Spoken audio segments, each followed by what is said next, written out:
she just doesn't drive it. She plans her, okay, I can do it. So she's doing it. It won't work until it's turned on. We are, oh, you didn't like, wouldn't go down low enough, huh? Okay. Well, good afternoon, everyone. We're going to start actually 5 minutes early because Bernie likes to start early. So pleased so many of you could come today because typically we get the invites out. I'm glad I put Bernie's name on the invite and then we got all of you to come, so thank you very much. That really helps me out.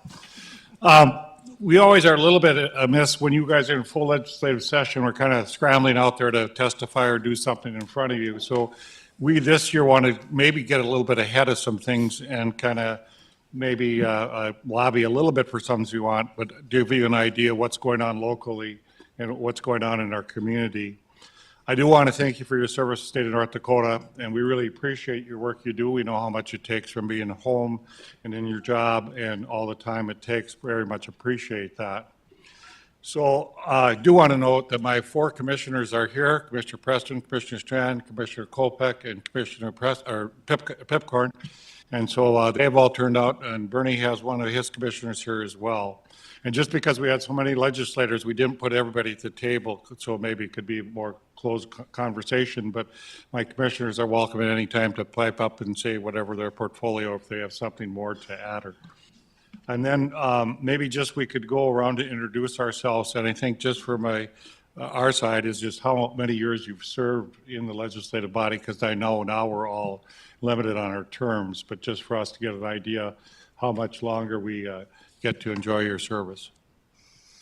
I'm Senator Kathy Hogan, represent District 21. I was appointed to the House in 2009 and elected in 2010 and moved to the Senate in 2018. And I've served on the Human Service Committee for the last 4 years, and I've worked in human services for 40 years because I'm old. Hello, I'm Representative Andrew Marshall, representing District 16. I was originally elected in 2016. I serve on the Energy and Natural Resources Committee and Education Policy Committee. During the interim, I'm on the Education Policy and on the Rules Committee. I've served, at the end of this current term, I'll have served for 8 years. And I appreciate being here. Thank you. Thank you.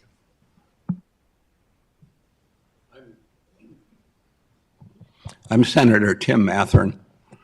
I served my first session in a special session when the state of North Dakota had no money, in fact, no money to pay the teachers or payment to cities in 1986. In 1986, we came in and we cut a bunch of budgets, passed a tax, and things have changed since then. So I've been serving, I guess, almost 38 years. I think I've served on every committee in the last decade or so. I've been on the Appropriations Committee. Thank you. Hi, everyone. I'm Carla Rose Hansen. I serve in the North Dakota House representing District 44, which is North Fargo and downtown Fargo. I've served since 2016, and I am currently serving on the House Appropriations Committee, which deals with the budget. Thanks. Senator Ryan Braunberger. I represent District 10, which is West Acres, Shields Arena, that area of town. During the session, I served on state and local governments and judiciary. Interim, I'm on judiciary, workforce, energy transmission, plus I also serve on the Juvenile Justice Commission, K-12 Coordination Council, and one other one that I can't think of off the top of my head. And I've been in the session, this is my first session. Representative Carrie McLeod, and I am from District 45 in North Fargo and up into the rural area. We have north of Main Avenue in West Fargo, up through Harwood, and way beyond that. So we have both our city and our rural area to represent. This is the start of my second year. I served on Veterans and Government Affairs and also in Human Services. And in the interim, I'm on the Healthcare Committee, the Health Systems Committee, and also on Administrative Rules. You're done? Yes. Oh, okay. I am Hamida Dakhane, representative from District 10. I just served 4 months. When Senator Martin said 1986, I was thinking, that is when my mother met my dad. I wasn't created yet, but that's a joke. But thank you for your service. I serve in IBL and transportation during the session, and interim I'm in workforce and natural resource and agriculture. Yeah, that's it. I'm Ron Sarvag, State Senator, District 45, so I'm teammate with Carrie. She explained our district. My first session was 2011, so I've served 7 sessions. I'm in my 4th term. The last 5 sessions, I've been on appropriations. And on the interim, well, I'm on quite a few committees, but really a couple of the main ones, I do chair water topics. I'm on higher ed. And there's some others, but they're the 2 that probably have the most going on related to our area. Greg Steeman, District 27, a portion of South Fargo, and then all of Horace down to the county line, and also Oxbow in southeast Fargo. And serve on House Appropriations. And in the interim, serve on the Healthcare Committee, the Human Services Committee, the Retirement Committee, Budget Section, and then also the North Dakota Public Employee Retirement System Board. Kristen Roars, also from District 27, State Senator, and this is my 2nd term, so 5th year. I am on the Human Services Committee with Senators Lee and Hogan. Right, that's all that's in this room today. And also chair our State and Local Governments Committee, which does all the election and pension and intergovernmental fighting. And then during the interim, I'm on healthcare, health services, employee benefits, government finance, and legislative procedures and arrangements. So. Good afternoon. I'm Senator Kyle Davison from District 41 in South Fargo. I've served 5 sessions or 10 years in the legislature. And I'm on appropriations. On the interim, I am chairing a couple committees related to human services and healthcare. Good afternoon. My name is Josh Boucher, State Representative from District 44 here in downtown Fargo and North Fargo, along with Carla Rose Hansen. During the session, I serve on Industry, Business, and Labor, and in the interim, I've served on the Legislative Audit and Fiscal Review Committee, Legislative Procedures and Arrangements, Budget Section, and now the In and Out Redistricting Committee. So. Good afternoon. I'm Jim Jonas from District 13, which is West Fargo, north of the interstate. My first term, I served on the Education Committee and then Political Subdivision. And my interim committees are both Education. And I'm honored to work with Judy.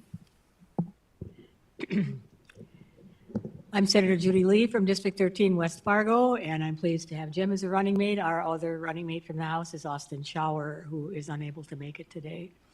I have served for 28 years, so I'm the poster child for no term limits. I have been on Human Services Committee all that time. I've chaired it since 2001 and continue to be on it in the interim as well. Also on the Health Services Committee, Juvenile Justice Committee, Legislative Audit and Fiscal Review, the committee that's looking at the plans for the new State Health Lab, and some others I don't even remember till it comes up on my calendar. So anyway, if you have a question, send me an email. Good afternoon. My name is Bernie Dardis, and I'm the mayor of West Fargo. And I, too, would like to welcome you and thank you for taking time out of your busy schedules to be with us today. It's very important. And one of the things that I absolutely want to note, that the last legislative session, I spent 16 days in Bismarck on various issues. And I want to thank all of you, regardless of what the issue was, whatever the concerns that me as an elected official had, you guys are always so welcoming and willing to listen, and that means a great deal. We might not end up agreeing on the issues the same, but the fact that you are so approachable and so kind with your time, I'm always very, very grateful for that. So thank you for that. I'm in my 2nd term as mayor of the city of West Fargo. And as Tim said, Mayor Mahoney said a little bit ago, he's got some folks that he has with us today. I'm proud to announce that I have our city administrator, Mr. Dustin Scott, with us today. I have our fire chief, Dan Fuller, with me today, and of course, one of my fellow city commissioners and deputy mayor for the city of West Fargo, Brad Olson. So with that, thank you so very much again for being here. We appreciate you so very much. You're the champions of Cass County for us. We hold you in high regard, and we have high expectations of you. Thank you. I would introduce all the staff I have here today, but you're in our house right now, so I brought most of my staff with us, so you could have any questions I don't know the answers. You can ask them because they know the answers. But Joe Deutsch is going to greet us as well from the Park Board. They've done some exciting things in the community and are the talk of the town right now, because what they're going to have for us during the wintertime next year will be great for us, so we can be indoors rather than outdoors.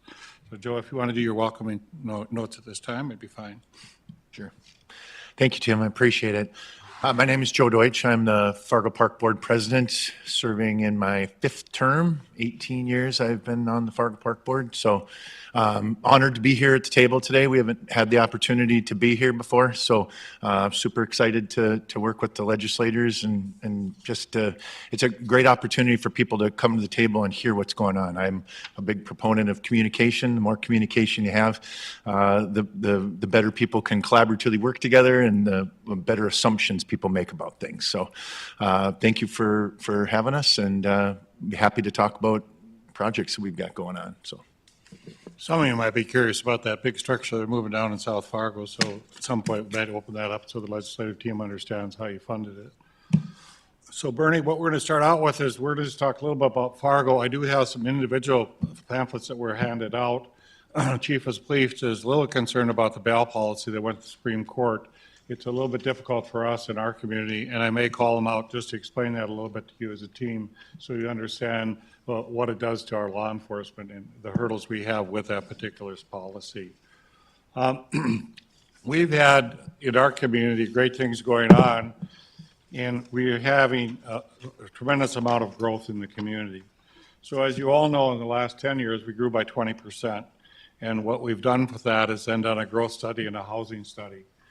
A housing study, unfortunately, came out is that we need more housing. We need almost 15 to 16,000 housing units in the next 10 years. City of Fargo itself needs 8,000. Now, it may seem like, well, that seems impossible, Tim, that you could do that, but the last 10 years, we did 17,000 housing units. So it's not like something you don't do. And this year, the City of Fargo itself, we have over 1,000 units of housing. It always gets a little bit, what do you need, apartments, or do you need you need housing, or what do you need? We need low-income housing. We've got a lot of seniors that need low-income housing. A lot of regular people need low-income housing. We think we need the middle housing sometimes, where you put an 8-plex, 4-plex together. You put something together that's a little bit in the middle. Problem we have, and Josh can tell you this too, is I tear down 3 single-family homes in North Fargo and try to put up an apartment complex. People say, not my neighborhood. We want 3 single-family homes. It doesn't pencil when you try it with a developer. So we have to do something like that. What the growth plan will come out with when it's completed in June, which we'll send it out to all of you, is kind of what would be the best way to grow the community. And this will almost be right for West Fargo, Fargo, Horace, and Moorhead of what do we need in our community. The individual peek under the hood says that 90% of our growth was southeast, or southwest. If you looked at our community and looked at it 2010 and 2024 right now, you would see most of that growth, 90%. You will see us looking at maybe what we want to look is 70% growth in the Greenfield area and 20% growth in infill. You'll change the characteristics of your infill. Remember the old apartment buildings that you had with garages all surrounding the apartment buildings, 3-story tall? That will really not be the ideal one. It'll be a 4-story, 5-story apartment complex, parking maybe in the first floor in the basement, so you don't have so much on-site parking, decrease your parking lots, and increase your density. We just had one completed recently. It has 92 people per acre. So that's a high one you can get, but those neighborhoods will come back into 8 to 10 per acre you might do. That in your growth plan will be, where do you put apartments, where do you put housing, where do you put commercial? So the growth plan will really help us to show that, and basically our consultants are going to kind of almost give us a glimpse what would be the perfect type of growth you'd want in your community. I have one developer that made big lots, 80 to 100-foot lots, sold one lot, basically, because people are not looking for that big a lot anymore. So it's the more you're looking for moderate-sized lots and different things like that. Mayor, can you tell us when will the growth plan, when do you anticipate that'll be done? Pardon? When do you anticipate that growth plan will be done? Should be done in June or July. Thank We have a preliminary look at it right now, but it's not really completed, and we'll get it to you as quick as it is completed, and hopefully help you when we talk about housing and housing subsidies in any way. Three big ideas we really liked that came out of legislative session was the Renaissance Zone that you did, in which you increased it to 8 years. That will help us in some areas. The confusion we sometimes get in our, how do you help out a developer or help something happen, is we can do a pilot, we can do a TIF, or we could do a Renaissance Zone. The Renaissance Zone almost invariably is something even the county will buy in on and works very well. The next part of that is when you look at your growth study, in our community, we have nodes of areas that are going to be our growth, or what's going to happen. Out by Sanford, that all is developed. Question is, as a group, do you like the way that developed with the little satellite commercial areas, or do we want to look at something different? Do you look at mixed development where you have commercial on the base or on the first floor and have apartments on top? How do you match that all up? So on this Renaissance Zone, the only thing that really helps us in some ways, one other atom, is just satellite areas. We're a big enough city, it's not all downtown. So it's not being all downtown that we need to develop, it's other sites within our community. We had our satellite was Oak Grove, and that's where the apartment complex went up with the condos. So it's nice to have the ability in a big city to have it not just your downtown. We appreciate rural sites, that's probably where they want. State of North Dakota helped fund our regional water and water reclamation. Our water is number 2. This is the second year in a row that we've gotten best water in the state. They do a tremendous job. As any of you have seen the Red River water when it's pure, it's pretty muddy, pretty full of chemicals. But they've done really great things with that. And our water reclamation is about finished. Any of you want to take a visit of that, that also is getting done. And that's just fantastic what they have done. The housing study forecast, we need more housing, especially affordable. And when we look at that, we've been in a great position to meet this demand. The real question is, do we start inviting national people in to help us out? So with the specials and how the specials work in Greenfield, basically any builder can build in those lots. So it gives us the advantage to have a great amount of different construction people that are in that space. But then it means that Bernie Dardis, it would be helpful to me if he put some apartment complex, if Horace would put some apartment complex, if Moorhead, because we need it throughout the city. Our vacancy rate right now is 4%. So what happens to that in housing, when we're trying to get people into housing that are homeless, I have 20 vouchers that I've had for 3 months now, in which they cannot be filled because there's no vacancy. Because a 4% vacancy rate almost means that's your turnover. And if the person that we're trying to place there has any tags on them of any way, they're not going to give it to the people we need to get in. And that is critical to our community. So what you will see hopefully this summer is that will be finished. Also, land development code is being worked on at the present time. The other important statistic you got to remember in your brain right now, if you look at a graphic, here's jobs on top, here's housing below. We have more jobs than we have housing. So when people come into our community, they don't have housing. You know, they'll live different places, but the real truth is that we can take more people coming in, but we have to have more housing. And Josh, I think real estate, you guys are seeing that. We had a lot more choices that's been cut back a bit. Now, the funny thing about a community, you're all part of this community, you see it. You see things going up all over. Last year, we had 840 million worth of permits. I think all of us collectively in this room would think with the interest rates, inflation, everything going on, boy, we're going to slow down. And in my mind, I had us at 600. I just felt, boy, we're going to cut back. That's just what's going to happen. We actually are at 785 million is what the permits were this year. So it's amazing that we've got intrinsic economy factors that make us resilient to the economic factors around the country. But one thing it did hit us is we do have more homeless. So we're a big city, but that also has expanded because of the different inflationary things happening. And one of the things we'd like to work with you on is there a way on, you know, I'm kind of a doctor, what can you do preventively to help us not have more homeless? And the programs when we had COVID, there was no evictions and then you help people out with rent. Oftentimes, to keep people out of the homeless area, it's $500 or $600. It's not always a lot of money, and if we can keep them in their homes, it's a lot easier than they go homeless, then we try to get them back in. So we would love to look at something in regards to that of what can we do. Hector is going to expand. We're going to go from 5 stations to 9 stations. Parking structure is going to go up out there as well, and we're excited about that. If you wonder how that's funded, that's going to be funded by the fees for parking, basically, so you're not really increasing any tax to anybody else. And they have in their reserve fund $50 million, so they can help to fund a variety of different things.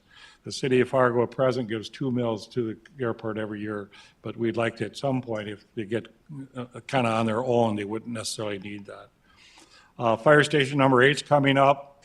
I know our firemen were brought up in the press a bit. We are looking at salaries. We had that on the docket for 24. All of you know 23 was a tough year for the city of Fargo. Fargo Police Department is adding 6 officers to do a traffic safety unit, and that will put more people on the street to take care of traffic fines, speeding, and things that go on. In that area, I may have them speak to that as well, is fines make a big difference. So it really is hard when you get a $25 fine for speeding, and it's almost the time it takes for an officer to arrest somebody, take them, give them a ticket, give them, they run off. 80% of people evade a police officer. So if you're speeding along, I don't think any of us in this room would do that, right? Well, evading citizens, Tim, but 80% will run from the officer, which is crazy. And there's different things that come up maybe in the future to do that. But you guys sometimes get asked, can we use traffic cams to give tickets? Can we do something else to give tickets? If a kid is speeding in a car, can I go to the house and say, this car was speeding, somebody in this house was speeding in your house, here's your fine. But it's $25. I mean, it's kind of hard to get a refrain. So we just will probably want to visit a little bit about that. Prairie Dog program is excellent for our community. That's $12 million a year. That's $24 million. Our CIP for our engineers is around $100 million a year. So you got to bet that you guys are making a huge impact with the Prairie Dog funding. And I know that has popularity and not popularity, but I think every community in the state enjoys the extra you can get out of that. Construction costs have gone up and all our different infrastructure issues. Good.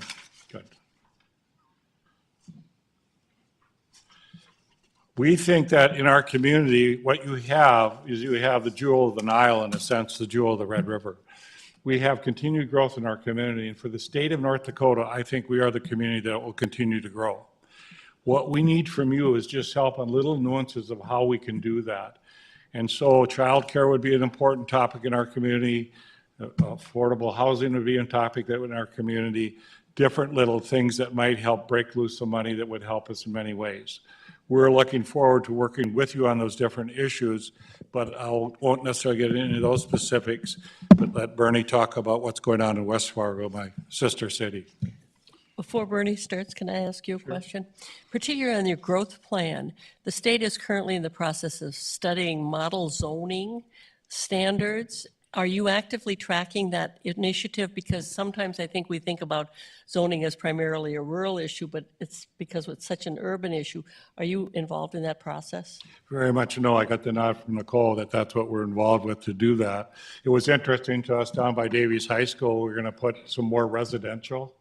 The residents came to us and said that will make the pool full. There's too many people here already. We don't want more people to come in resident. We'd rather have you put commercial. It made sense to us what they asked, but it's interesting that neighbors are getting, how big do you want this space, or what do you want in this space right now? So that's interesting to me, but we are looking at that. But because there's concern about the local jurisdictions' right to zone for their own population growth.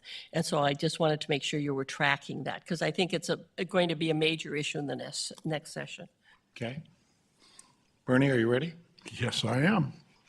A couple of points that Mayor Mahoney brought up in talking specifically about the growth in Southwest Fargo. Well, Southwest Fargo is in the West Fargo Public School District. And of course, that's where our growth is at as well, is south of the interstate. So, I have nothing specific that I want to talk about here other than school funding. There were a number of bills that brought forth before you last year that were somewhat controversial as to whether or not private school money should be invested by, state tax dollars, those types of things. The fact that the school districts are paid on the previous year of their enrollment, that has always been a significant issue to West Fargo, because we have 200, 300, 400. Just the other night, we had a strategic 2.0 planning for the West Fargo School District meeting, and the highest in any one calendar year that have increased was 734 students. Well, ladies and gentlemen, you all do the math. You know what a per pupil payment is. 734 kids with butts in the seats and not being paid for it in that year. You have to staff it. You have to make the facilities for it, and you have to, educate those kids. So always West Fargo Public Schools, that's an issue with us. And the growth, of course, our growth patterns parallel one another. So we're always concerned about that. I provided you with 2 handouts today. One of the sheets has 4 items that are on it, and one of the items, number 4, is redundant to the Chief of Police handout that I gave you. That handout is from the North Dakota Police of Chiefs, and of course the chief is Chief Ziegler from Mandan, who became a friend of mine last legislative session when we were dealing with some of the benefit issues that we had to deal with one of our police officers. So I just ask for your review and to take a look at that. And this is regarding the cash bail situation and the dialogue that's going on in committees right now. There's a kind of a position statement by the Supreme Court, as well as how she's responding, a lady from there is responding to the chief. So I'd ask your consideration on that. The other thing is aging infrastructure. As Mayor Mahoney talked about, the Prairie Dog funding has been great for West Fargo as well. Mayor Mahoney, his community, because of its size, they get $24 million a biennium. We get a little over $12 million a biennium. And this program has been agreed upon by our city commission, by our city administration, that this type of dollars, those dollars are going to go in for infrastructure, existing infrastructure, no green space type of expansions or whatever. It's to go into what we like to call the core of our city. Those areas that have been neglected for years, delayed maintenance because of funding and just being able to afford it. And of course, with the inflation factors that we're dealing right now, that even it makes it even more troubling every time we open a bid. They're always higher than, despite the fact of the great education and the historical perspective that our engineering teams bring forward as to what this might cost. It's always a surprise. It's just a state of the economy of where we're at right now. We also talk in my correspondence to you about funding for childcare. I'm very proud of what West Fargo has done. We have come up with a creative method of helping and assisting our child care providers in the city of West Fargo and taking a completely different approach than the state has looked at and other entities have looked at. And if you're not familiar with that, I'm not going to go into all of the details on that. Senator Lee and Representative Jonas, and I'm assuming Representative Marshall are all familiar to some degree. But we have invested in 2023 $500,000 into our child care, because if we talk about workforce or you talk about housing, they will move, buy a house, rent a property where they can get child care. It's so intertangled. It's just beyond belief, because we did a survey and we talked to thousands of people. And that was always part of the critical dialogue, is that they will make a decision on if they're going to live in Dilworth, Moorhead, Fargo, West Fargo, Castleton, and Kindred. If they're expecting new children into their family or have existing children, that is a critical component of where they're going to live. So we don't separate in our thought process about childcare from workforce or from housing. It's all intertangled. And so we would respectfully request that you take a look at that. The other thing is that, again, last legislative session, you saw us out there frequently talking about the Red River water supply and how critically important that is to Cass County. Now, and the eastern part of the state. And from my understanding, the calculations that LAWA has done and Garrison Diversion, it's going to affect about 70% of the population in the state of North Dakota, everything west of the Missouri River and or west of the McCuskey Canal. So you were very generous. You were very helpful. I don't like to call out legislators by name, but Senator Sorbog, you were an absolute champion, and we were so very grateful for your efforts. And Representative Swantek representing water topics on the House side. Both of these gentlemen were absolute champions in our efforts to do that. Obviously, through your support of all of you as well. So thank you, thank you, thank you. That's a project that's ongoing. It's $1.2 billion project. And you were generous and you gave us $180 million to keep us in construction for the biennium. And we're very grateful for that. But we'll be back visiting with you about that. And we'll ask your positive confirmation that we get your support. One of the things that I want to emphasize today is that we all have interests, we all have a specific knowledge in different types of projects and different types of things. So I hope that the context of this meeting, it doesn't seem like we're preaching, that we're partners with you, our communities. Mayor Mahoney represents 100,000 plus people. I represent 40,000 people. They're all your constituents as well. And so what we're trying to do is that if we don't understand a topic, what we're requesting of you as legislators to educate us. And if we think we have some pertinent information that could better facilitate your decision-making, we want to be there for you. So please reach out to us as well. Talk to us if there's some specific things that if you think it might dramatically affect Kindred or Horace. I spoke last night to the Horace Lions Club. What a wonderful group of men and women that belong to that club. Their community engagement is second to none. That's what North Dakota needs more of. They need legislators like you, that people like us can come out and have a civil conversation with and just ask for your consideration on this. And then in turn, if we're off base, then you need to educate us, and we'd welcome that. Thank you. Thank you, Bernie. MetroCog, we're a new TMA, Transportation Management Area. That sets up some little challenges that have happened. My 4 commissioners sit on the MetroCog Council, and we're having some difficulties. I'm going to ask Ben Griffin to come up and speak for MetroCog just to give you some ideas of the challenges he's having right now. But there's a different sense of funding for us, and there's a liability issue. So Ben, if you could go to the points you need to make with the team. Thank you, Mayor. My name is Ben Griffith, and I'm the Executive Director of MetroCog. We're located directly diagonally across the street in the old Case Plaza building, which most of y'all are probably familiar with. MetroCog is the regional metropolitan planning organization. What that is an organization. We're a quasi-governmental organization that prioritizes federal funding for infrastructure, transportation infrastructure projects. We work closely with all the communities, all the local jurisdictions here in the area. One of the issues that's come up recently with us has been our inability to obtain liability insurance.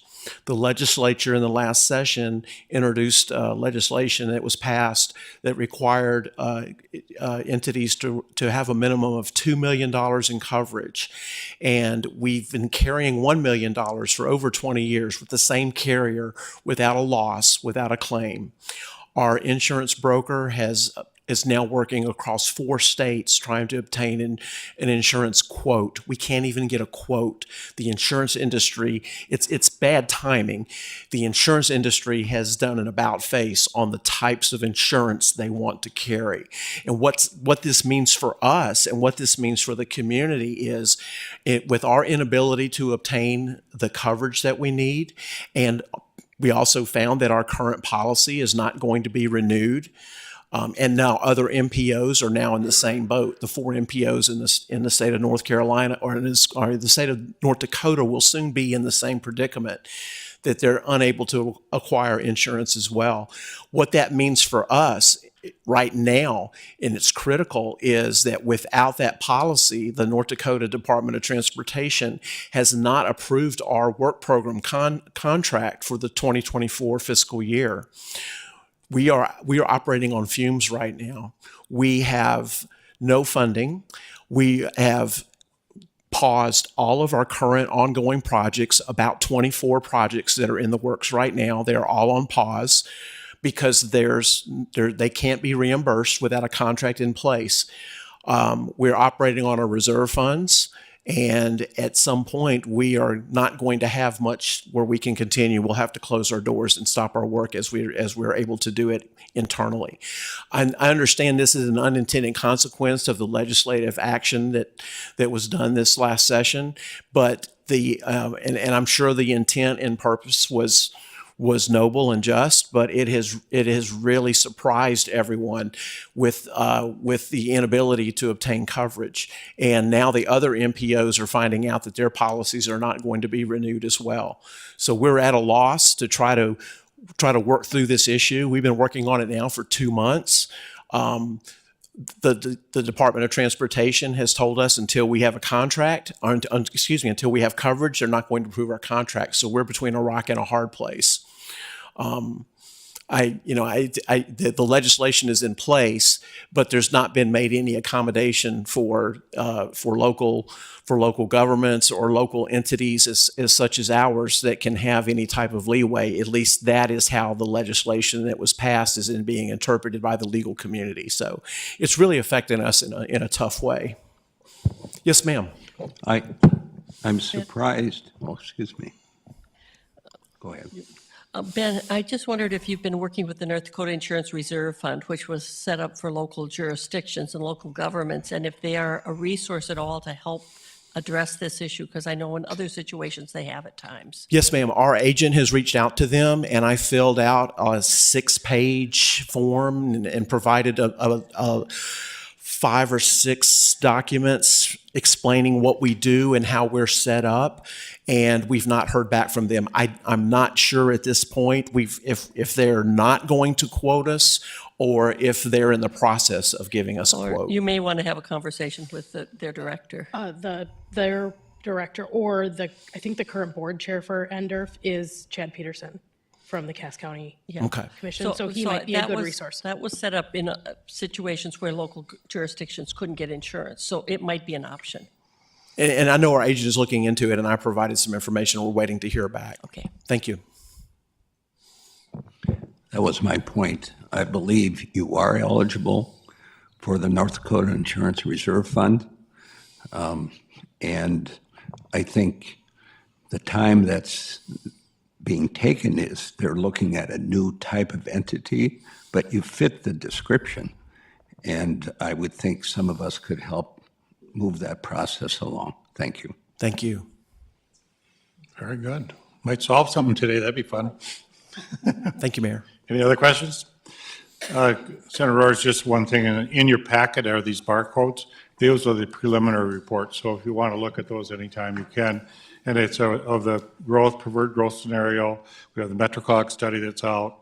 We have In Focus, which is our downtown study that we've just completed, and they have the neighborhood master plan. So that it's a lot of information, but we didn't print it all for you because it'd be a lot to take home. So I think now what we're going to do, Bernie, aren't we going to just open up to questions? Tough questions for Bernie, easy ones for me. So. Do you want the chief to explain a little bit about the Bell issue that he's having with the Supreme Court? Yeah, I don't know the background on that, so I think it'd be nice to have some context. Chief, can you come up? Is your chief here too, Bernie? No. Okay. He's on vacation.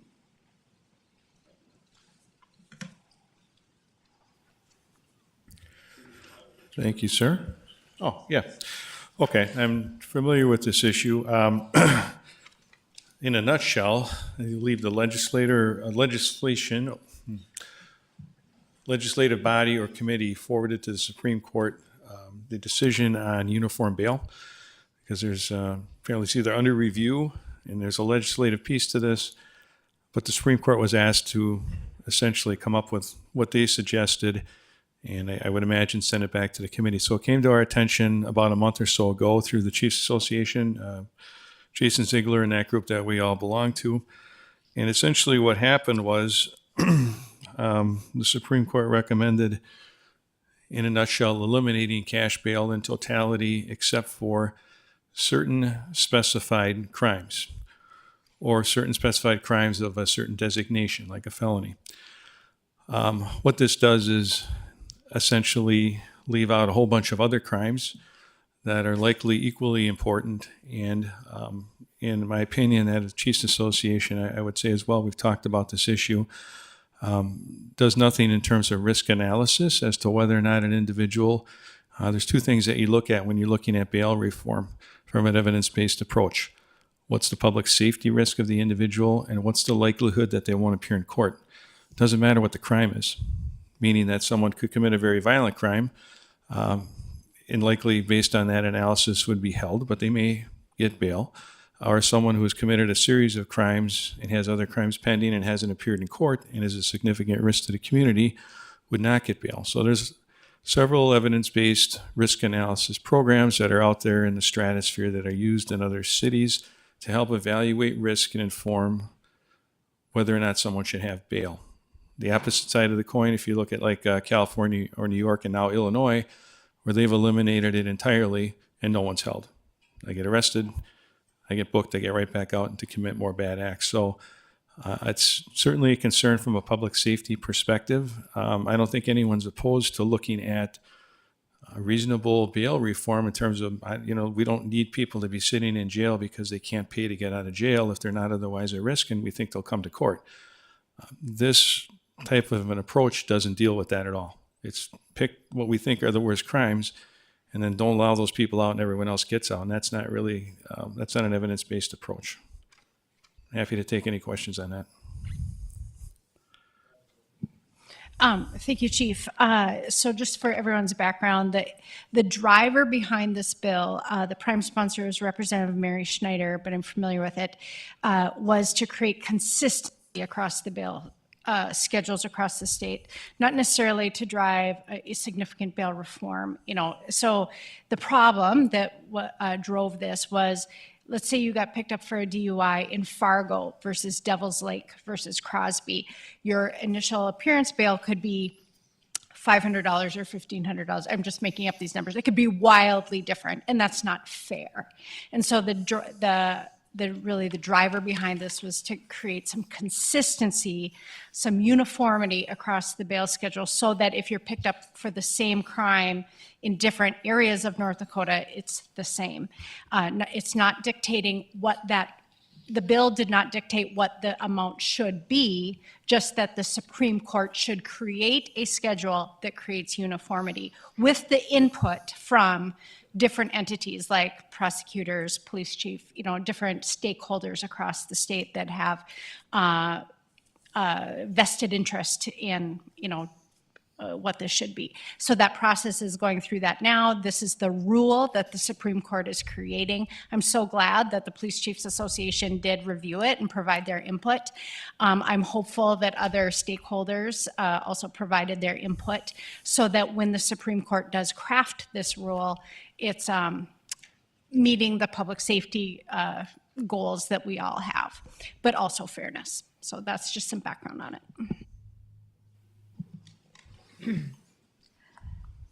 And I thank Representative Carla Rose Hansen for explaining that perspective, but I really am such a local control nut that I do think that some of these decisions should be best left to the political subdivisions. So I guess there's an argument to be made in lots of different areas here. I have a level of discomfort with the Supreme Court setting one-size-fits-all rules on some of these things. It's not like murder, you know? So anyway, there'll be a discussion in the next legislative session, perhaps. I appreciate that. And I think in terms of Representative Carla Rose's point, consistency would be in using an actual risk analysis tool to provide that consistency rather than trying to identify specific crimes. And I think everyone would be in favor of that. I don't think anyone, well, I shouldn't say anyone, but just in speaking with my colleagues, law enforcement is not opposed to addressing some of those issues, but we're very opposed to just letting people out who may be a danger to the community or we know won't appear in court, and there's no evidence-based risk analysis done on that. So maybe that, we're happy to work with the legislative body to have those discussions and provide you with some of that evidence-based research. And just for the group to note, we do have a jail issue here. We have a small jail. It's going to be rebuilt or have addition in 2 years. But right now, oftentimes it's full. So when people say, Tim, what are you doing with people? Well, sometimes we can't even take them to jail. You give somebody a ticket in the street, that doesn't really deter bad behavior. So to us, anything you can do to get the state penetration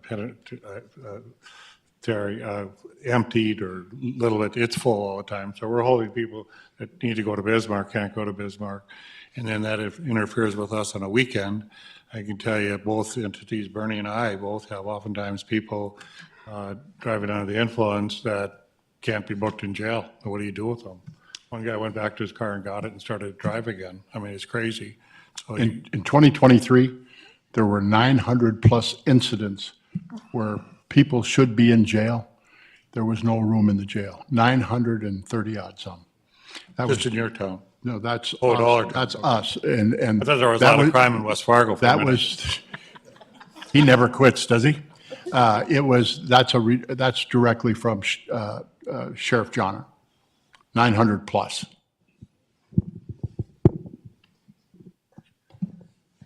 Questions, legislative team? I have questions.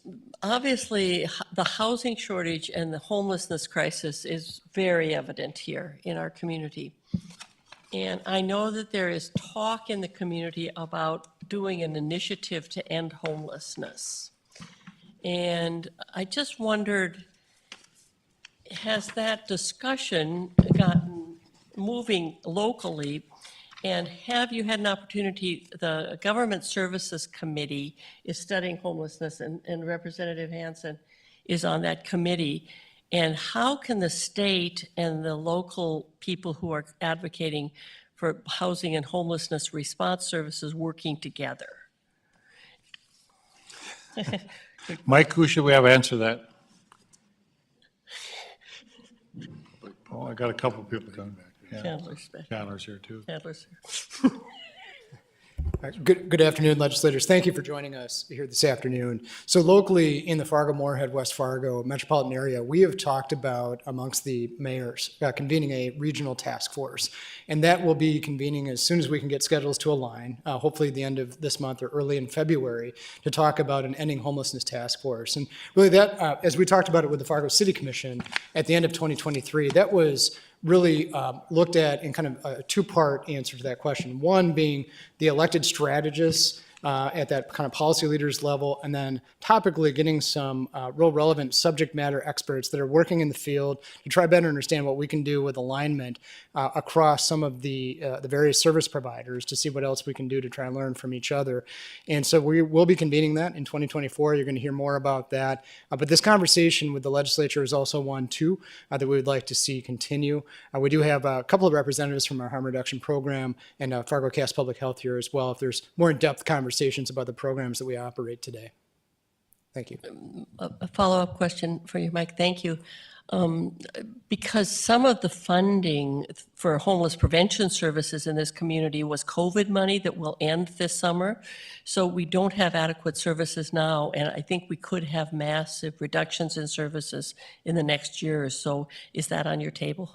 Yes, that is correct. So with the ending of many federal aid programs, there are going to be impacts to some of the local programs that had been the recipients of those dollars. And so that will be a policy discussion as to where we want to go with that in the future, as well as what other kinds of replacement revenues could be available to keep some of those services going. We've certainly learned a lot in the last couple of years, but without question, we were talking about that with the governor's office and the governor's team this week, just about some of our strategies and ideas that we have moving forward. So thank you for that very good question. One more follow-up. Have you had an opportunity to interact with the committee that's studying this issue? Not the legislative committee? Okay. Yes, not Because I directly would in that way. encourage that. Absolutely. Thank you. Point well taken. I could follow up on that. It's interesting, 6 of the members of that committee in the legislature are from here. We could almost control the agenda if we were doing our homework of communicating, and having this meeting brings that to our attention. Thank you. Thank you. Brian, go ahead. Thank you. I guess kind of going back to the jail situation, and you said that a lot of them are for Bismarck. How much of that is also mental health issues that you're having within the city? Because I think I've had some conversations with a member of the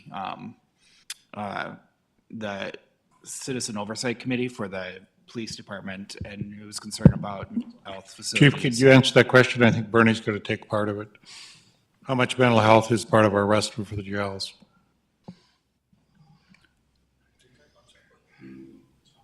The point I wanted They've got to a make. mic right there, Chief. The point I wanted to make is that, again, in conversations with Sheriff Johnner, 70% of people that are incarcerated in the Cass County Jail have no permanent address. So again, when I talk about things being intertwined, whether it's homelessness, mental health issues, or whatever, 70% of those who are incarcerated have no permanent address at this time. That's one of Sheriff Johnner's statistics. Chief?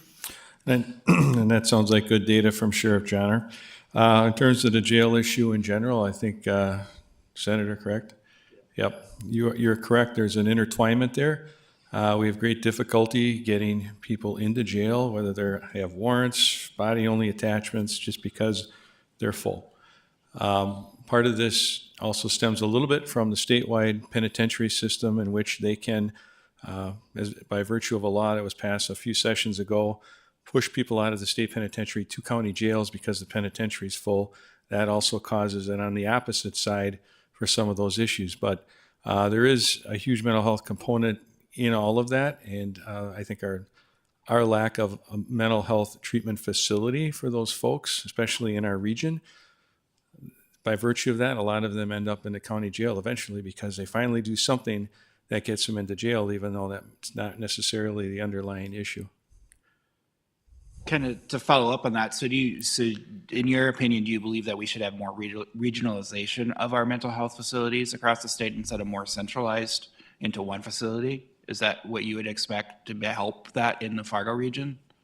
100%. We need, my opinion, from the police profession, is that we have a lot of crisis intervention. We have a lot of short-term care. What we don't have is anything beyond that. We don't have anything medium to moderate treatment facility like a Prairie St. John's that we could have those people go there to get proper treatment for their very significant and chronic issues, that they go into Sanford and they're right back out the door and doing these same things or harming themselves. Our data, just in terms of, we started tracking this in 2023, is rather significant in terms of calls for service that are nothing more than a mental health issue. For the year, this is through mid-December, so not quite, but just about the full year, just Fargo PD, 2,537 mental health-related incidents, calls for service. That's 2,537 times. Not just one cop, but multiple cops were sent to these situations where we don't know and the people calling don't know. The bizarre behavior, schizophrenic behavior, property damage, people being attacked, that type of thing. And at the end of the day, health crisis. From a personnel perspective, our intelligence and analysis unit does a low and a high estimate of how many hours are spent on this based on the average amount of officers needed for each of these calls because some of these people can become quite aggressive. And at the low end, 2,346 hours, which is more than a full-time position. At the high end, 6,479, which is more than 3 full-time positions by our department personnel just in the city of Fargo, just in 2023. And then there's a significant amount of those folks, 392 of them, 15%, or I'm sorry, for 392 people are responsible for 15% of those total calls. So we have a core group of people that we know are not getting treatment. They are just circulating from that initial intake and out because there's nowhere else for them to go. You know, there's an IMD issue that prevents them from going to a facility that does not take Medicaid or does take Medicaid, right? And so they can only go to the hospital, which doesn't have beds, and boom, they're out. And Senator, you bring a great question, because if regionalize it in Jamestown, what happens is you have to have somebody take them to Jamestown. That ties up any officer if we're doing transportation and those types of items. Our harm reduction Chandler, one of the things she's trying to do is why not move crisis to management rather than having code in crisis, which takes a lot of time at the chief's time of just core people that continually hit the system, they interfere with the system. But if you could transport somebody to a treatment area and get them into treatment and catch them before they go crazy or go, have issues.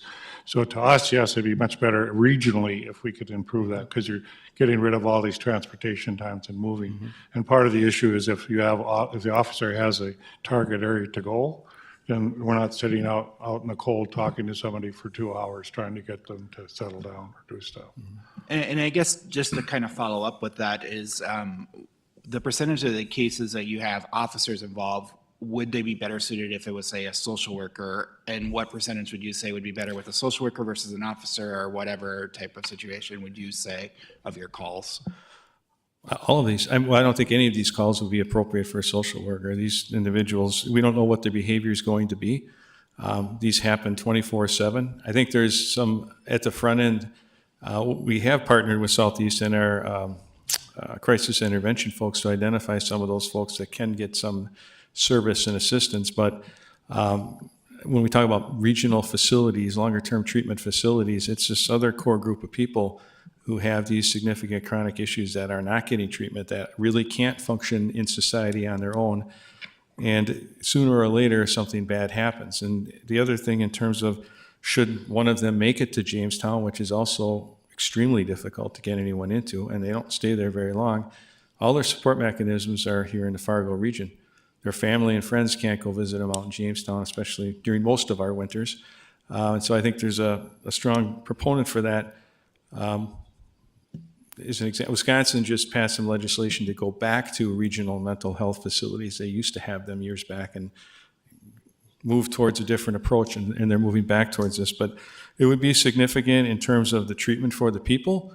It would be significant in terms of the workload on our police force, not just in terms of going to the call, but imagine how difficult it is for our officers who have to deal with the same person over and over again with the same mental health issues, that today I can talk them into a reasonable accommodation, and tomorrow we're fighting with them because they're schizophrenic and The state does fund a Mobile One, so in our Mobile One, it'd be your equivalent to a social worker. We have harm reduction people that go out, they know the people, and oftentimes we don't have any police involvement and get them to where they need to be. Right. We're going to try to fund another one of those, but that has helped a lot in our downtown area community. Yep, and I concur with that. I think those services are outstanding. I wouldn't reduce those services, but we're missing this other piece. The other piece that we may be missing is long-term supportive housing. And if you had appropriate residential services in the community, you wouldn't go from crisis to crisis to crisis. So sometimes you need short-term treatment, but you also need residential options with supportive culture. Well, I'm sure it's a combination. Yeah, All- there's some all of there's some that, the people whole here that continuum. there's different levels, I think, in that population, but there's most certainly a group here that these mental health issues are so significant. I don't think that's a housing issue. That's a mental health treatment issue. And then maybe moving them into a housing solution, as you say, right? But residential treatment is supportive housing with Yes. psychiatric services, with nursing, all of those services. So we need a full continuum Yes. of care for stability for the individuals. 100% agree with you on that. Thank you. Any other questions or discussions? Thank you, Chief. I was gonna change channels and go to the Park District, Okay, if that's okay. that'd be fine.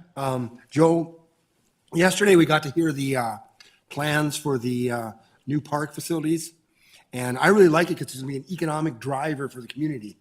So many of my friends go to Sioux Falls for tournaments.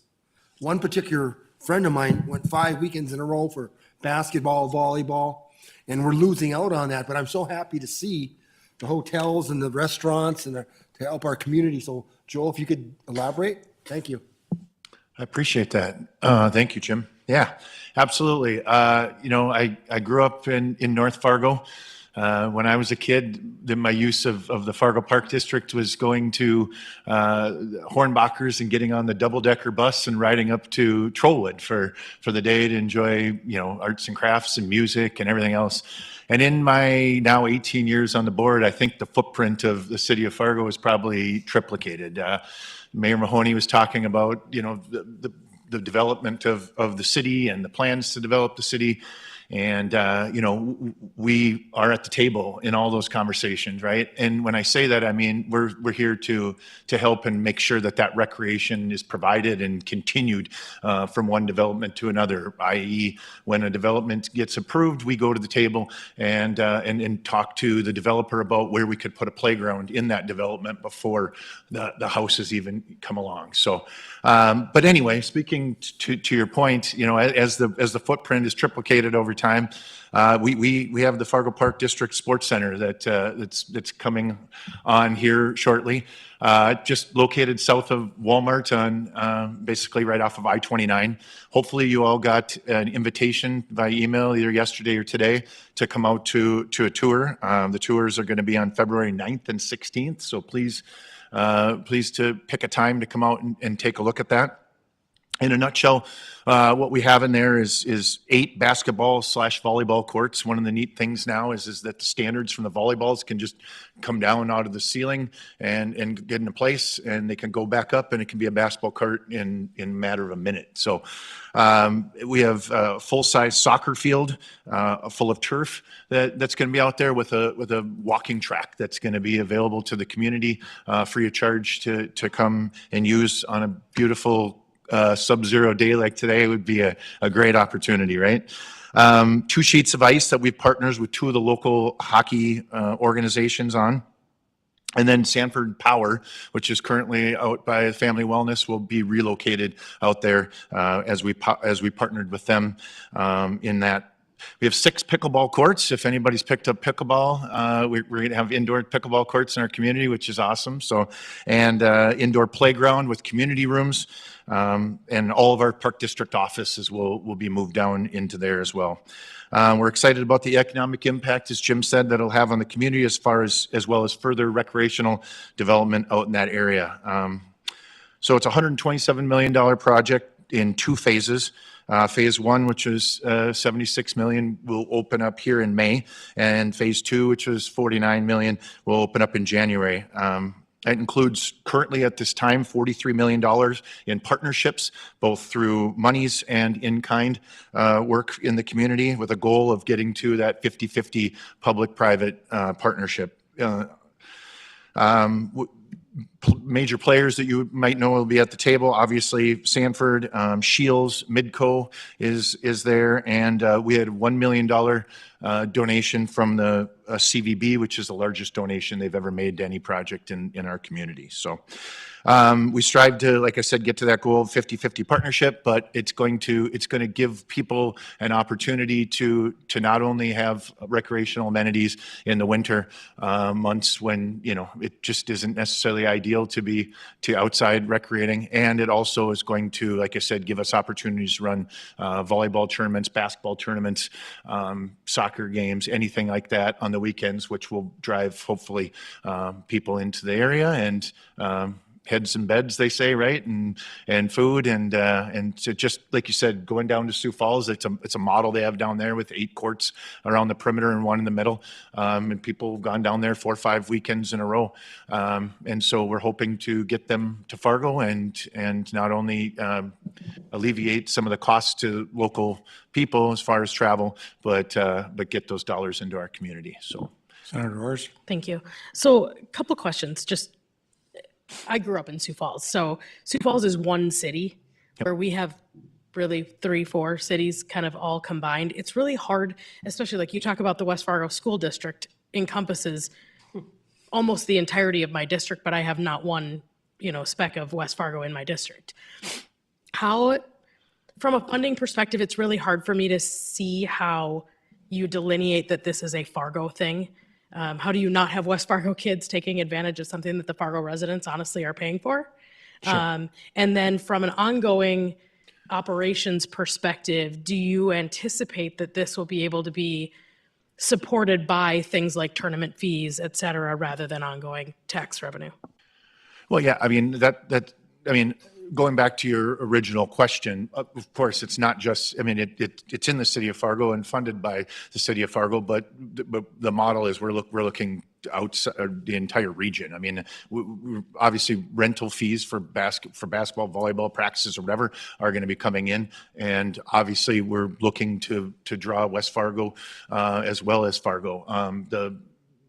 Rusted is, the day it opened, it was already full. The demand, especially for turf over there. I mean, we discussed this with West Fargo Park District as we move forward. They went into phase 2 and added more turf before they even opened the doors, I think, on phase 1. So the demand is out there, and we're looking to feed that demand. And I mean, we have a model, right, that we're looking at. It obviously adjustments will have to be made over time, but the reality is we hope to, yes, fund the long term through rental fees. It's not just, the walking track is open, so to speak, free to the general public, but every other piece of it will be. But I think you make an important point, because the Western legislative people are going to be really curious how you built with a park board a $140 million project. And I think that we'll take some grief a little bit for that, but the reality is it's something the community needs, and it is to be self-sufficient. Senator Lee. I would just mention that the day the Rusted Center opened, a ton of Fargo people started showing up there. Yeah. So it isn't that we haven't been serving the city of Fargo or anybody else who might come through, whether they work and go there to work out or whatever. So that has been a community center, which I think is important to note. And because of the extraordinary response to that, I think it may have given a very positive influence on all that's been able to take place for the Fargo Center, because the two of them are going to complement one another in ways. 100%. So we're still all living as one community. Absolutely. Yeah. So like I said, we were in constant communication with West Fargo as we went forward. I don't see ours taking any of their rentals away from it. And I just want to also reiterate, as we're calling it the Sports Center, there's lots of recreational opportunities that we're having through there. We're going to have cooking classes, and we're going to have other things going on, and we're open to and exploring lots of other recreational opportunities that don't necessarily have to do with sport. So, one more question on that. Will there be bus access so that low-income people or people from North Fargo or other places will Matt go down and take people there? Say that one more time. Will there be bus access, public Matt transportation access, so that people who might not have a car can get there, because it's kind of on the edge? Sure, that's a great question. I can't say to that right off the top of my head right now, obviously, but actually working with Matt and discussing that, and obviously they're not routing out there yet, maybe necessarily, but definitely for the citizens of Fargo, making sure that have vehicle transportation. Thank you. That they do route out that far afterwards, so that people could get out there and access it 100%. So just so you're all aware, 64th Avenue is not an interchange. 64th Avenue is an overpass. And we did set it up so we can do an interchange. And what's happened in the dynamics of transportation, 52nd Avenue now is at an extent where we didn't expect it to be, because Horace, West Fargo, all the people coming over, then going to work and then going back. So DOT, again, we're going to have to look at that, is to expand that interchange at 64th Avenue. So you may hear some rumblings about that. The other, we didn't talk about bridges, but we are looking at 12th Avenue Bridge, of replacing that with a flood-proof bridge. And we presently have engineering being done on that, and then can go back and ask for federal money for that. Broadway Bridge is put on pause for right now, so we'll probably push that back to 28. And part of the reason is Broadway Bridge has 3,000 cars a day. and 12th Avenue Bridge has 12,000 cars a day. So it obviously has the most transportation. If we had a flood event, that bridge goes out. So the difficulty we have in our community with a flood event is we get down to 2 bridges downtown and 1 bridge on 94, and that just kind of mucks up us getting back and forth in Minnesota. So those are the things we'd ask for support if we have to come to you for any type of help. Bernie did push Red River Valley, and the only issue we have is the local users. So 85% is basically funded in a way from Grand Forks and Fargo. We have 15% local users, and the difficult we have for Carrington, for instance, they presently pay $50 a month for water, okay? In this community, we'll all kind of pay about $30 a month, which is just the size of our community and how big we are. Their average monthly rate will go up $5 a month.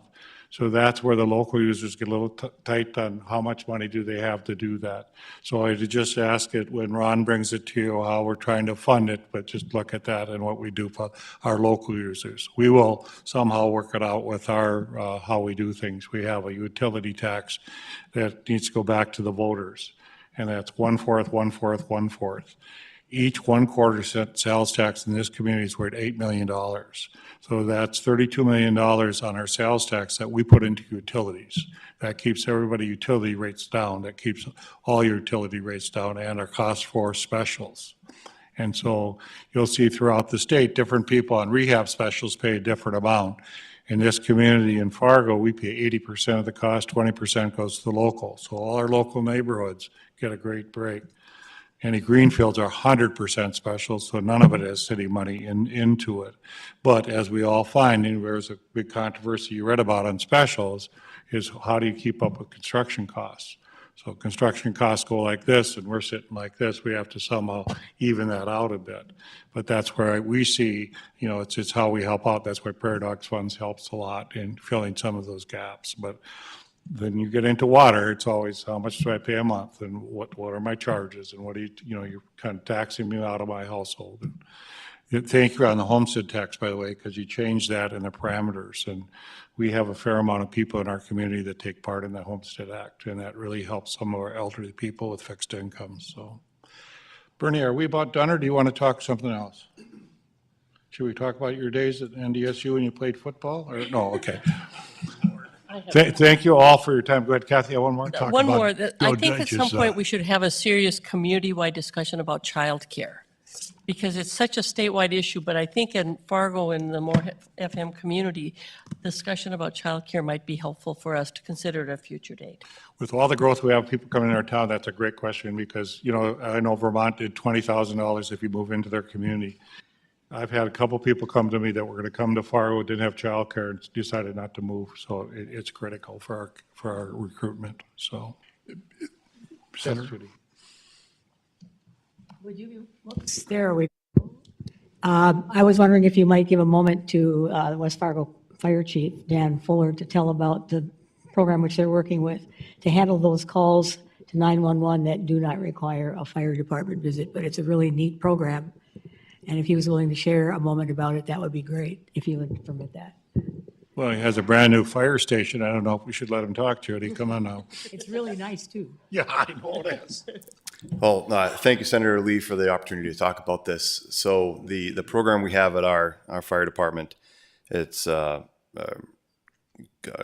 coordination model is what we're doing. We're looking at how we take those people who are repeatedly calling 911 for situations that aren't emergencies, and identifying them early and getting them off that track so that they don't call 911 a second or third time. It's helped quite a bit. What happens is our firefighters will fill out a referral form. It'll go to our community risk reduction specialist in-house. They'll do a visit. They'll talk about social determinants of health, if they have food insecurity, medication insecurity, are they one missed payment away from homelessness? Those types of issues that we've all already been talking about here in the room. Try to identify those people early, and then we actually have an alliance group of local resources that it could be NGOs, some of it could be actually from the county, what have you. We go ahead and align them with those people so that they can get the help they need in their home and not call 911 again and not come back into our system. Another thing that we're doing on top of that is that we have a social worker that will go in and actually get into the medical chart and write the doctor to tell them that, hey, the fire department has picked your patient up 5 times in the last month. Something might need to change with either medication or their continuity of care plan, especially if they're coming out of the hospital and coming home without the right resources. So the biggest part of that is that we see a reduction in the serious injuries. You know, someone would be falling down at home because they didn't get the continuity of care when they left the hospital. For whatever reason, the ball might have been dropped. We can talk with the doctor's office and make sure that doesn't happen. Keeps them out of the hospital, keeps the medical bills down, keeps them as a member of our community, and increases our quality of life, which is what the main point of what we're trying to do all the way around, in addition to trying to stop our repeat 911 calls, because we only have so many resources in West Fargo. We can't send a fire truck. We're already 630 times last year. We had more than 2 calls running at once. And it's really taxing our resources. So we're looking at that way, and it's worked very well for us. And thank you, Senator Lee, for bringing it up. And we're looking at future partnership programs with the state and other fire departments in the region to share some resources. Moorhead is actually jumping on board here. So we're going to start sharing resources with Moorhead in terms of our social workers and our community health workers going out and meeting these people. Thank you, Chief, for your leadership on that. Great job. There's one other item that the Senator just brought up about housing. And this is a little known fact about West Fargo. In 2023, we had 156 new houses permitted for single residential dwellings. Anybody care to guess how many townhouses, how many condominiums, or how many apartment buildings took out permitting? Zero. So the housing issue is real, and it's a matter of economics. Now, I've talked to some of the developers about this. And, you know, with the way that our city has grown and the land values and what land is left available, it doesn't work economically for them. So, you know, part of the answer may be through the Bank of North Dakota, or some, you know, we have these low-interest revolving fund loans and things like that. We have the North Dakota Housing Authority, which I was in communication with that department earlier today. And so those are the types of things that the economics don't work. Developers are telling me now that they won't be taking out permits for apartment buildings. Mayor Mahoney talks about a 4% occupancy in Fargo. It's 2% in West Fargo. But they're not been building because of land availability or land costs. So there has to be some type of, you know, other than expanding our extraterritorial or something like that for the land that is available. Careful. You can't go east. I don't know. I'm getting a lot of smiles from the crowd, but maybe I could go east. Careful. Thank you all for coming today. We're always open for any questions or any resources. I've got a whole team full of people out here that help us in a lot of these areas. And firefighters, I'm glad that's a great idea for having them do that. We frequently, our team do. We had a family had some issues at Christmas time, and somehow the firefighters found gifts and money to give them. So if we could do it in an organized fashion, I think that'd be wonderful. So I think that's great. And sometimes you read things in the paper, just ask us sometimes, because sometimes the paper gets it a little wrong. We're fiscally doing okay. We're surviving as a city, and we got great things going on in our community. But we'd always like you to get the rest of the story if you'd like to at any time. So thank you very much for your time today. Just so you know, if Mayor Mahoney's going to take on the media, he's on his own. Senators, representatives, again, thank you for your generous amount of time that you've shared with us today. We're very grateful. And again, if there's issues that you're concerned about or that you maybe need a little bit more information, please reach out to us. You know, we have great staff that will be able to assist with that, and we'll do it just as expeditiously as we possibly can. So again, thank you so much for your service to Cass County and to your respective legislative districts throughout our community. Thank you.